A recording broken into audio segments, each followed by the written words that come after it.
A State Department official working on human rights issues in the Middle East resigned Wednesday in protest against U.S. support for Israel's assault on Gaza. Anel Sheline worked as a foreign affairs officer in the Bureau of Democracy, Human Rights and Labour for a year before publicly resigning. In an op-ed published in CNN, she wrote, quote, "For the past year, I worked for the office devoted to promoting human rights in the Middle East. I believe strongly in the mission and in the important work of that office.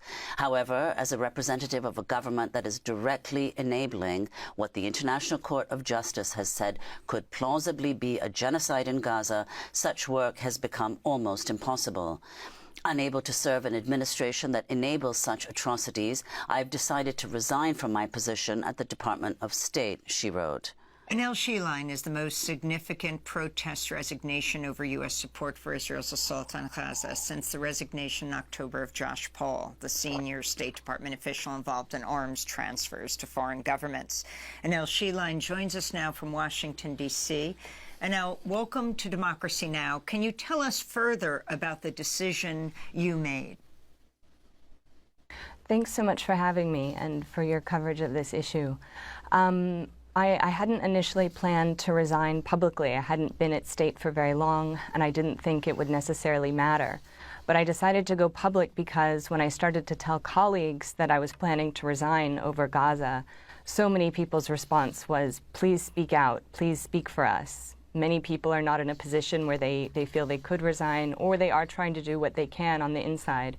There's still a lot of important, crucial work the State Department does. And so I decided I would go ahead and go public. Yes, many people are extremely horrified by the U.S. government's position on this horrific conflict and the actions of both the Israeli and the U.S. governments. There is the dissent channel inside the State Department. I co-wrote a cable and signed other cables. There have been forums for State Department employees to speak out. I spoke with supervisors. I was able to speak with a senior official about my resignation.